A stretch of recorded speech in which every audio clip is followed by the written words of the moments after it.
probably the most adult thing to do in any circumstance is just to say, well, so what? They've got an opinion, and I'm not going to comment. Somebody on the internet's wrong. So what? Yeah.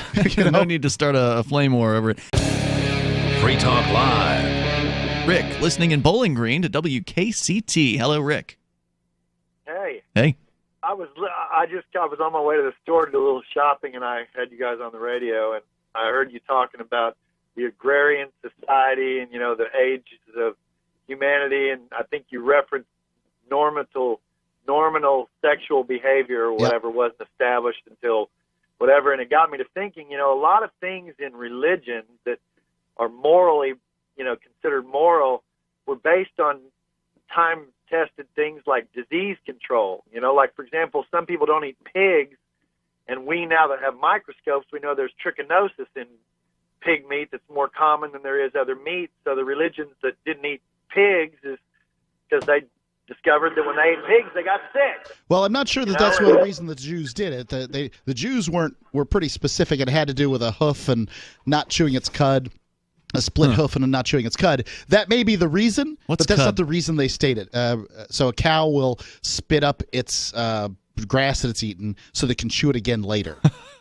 It's a part of a process. The thing that you talked about monogamy, and once again, monogamy is probably a good idea for just the simple prevention of spread of communicable diseases. Yeah, that's probably true. So, when you find this free love stuff or whatever, that's fine, to each his own. But one thing that I'm discovering in our society now is that it seems like the pendulum has swung so hard that you're just the biggest bigot in the world. If you just, a church, on Facebook, a church just stated that, we believe in marriage between one man and one woman, and all of a sudden the LGBT community comes out and says they're the enemy. And the church didn't say one word about the LGBT community. They just kind of stated their belief, and you would think in a free country you'd be allowed to do that. Well, first of all, it's not a free country. But regardless, freedom of speech does mean that somebody has the freedom to attack your speech with more speech. I mean, that's not the same thing as actually being attacked, right? I guess not, but I'm just saying they didn't crack their kneecaps in. It's one thing to come out and attack, people. It's another thing for one group of people to say, look, our rules for our church is this is what we believe in. If you choose to share those beliefs, you can join our church. If you don't share those beliefs, then find a church that you are, more compatible with your belief system. I don't think that makes an enemy out of anybody. I would agree with you, but I can, people constantly are using their platform to discuss other people's platforms to discuss what it is that they think, right? Like that's just seems to be the way it is now. And it's been that way most of my life. I don't know why, but, I'm thinking of Jesse Jackson or something like that. Every time something was happening, Jesse Jackson rolls out and goes ahead and speaks for all black people. Well, that's ridiculous, but it's what was done. And, now pretty much if anybody says anything, any company says anything, for God's sake, now you can see why companies try not to say anything at all. But if a company says something, everybody just jumps all over it and says their piece about it too.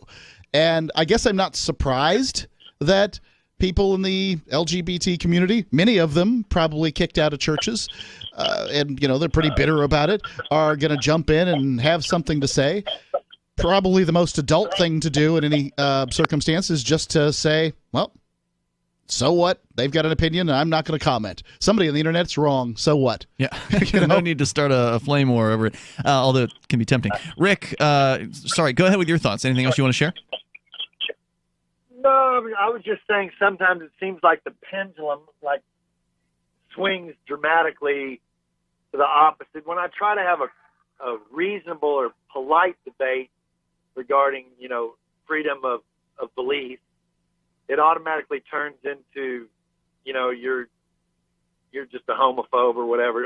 The minute you don't just totally 100% accept their position, you're a homophobe. And I guess that attitude is making me more resistant to being sympathetic to their cause. A lot of people don't realize that. They don't realize that some people will take the opposite position that they have, especially when you're forced. So, for instance, the regulations are now coming down from on high that you have to, if you've got a business, you've got to provide abortions, you've got to give insurance to the gay married couple, or whatever the situation is that may be contrary to your religion.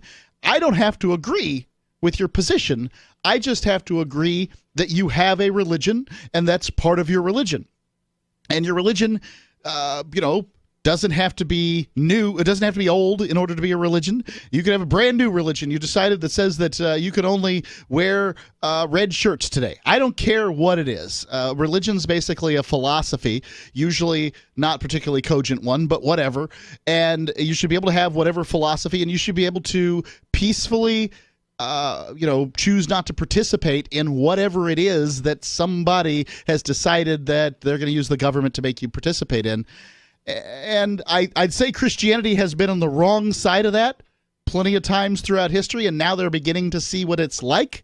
However, that doesn't mean that you, an individual, have ever done anything, and it's all about the individual. Individual rights have to do with an individual. It's not about the religion. Good call, Rick. Thanks for making it. I had to put you on hold during that because there's some talkback coming from your line. Stuff going a little on. Noisy. Yeah. Thank you for the call. I appreciate it.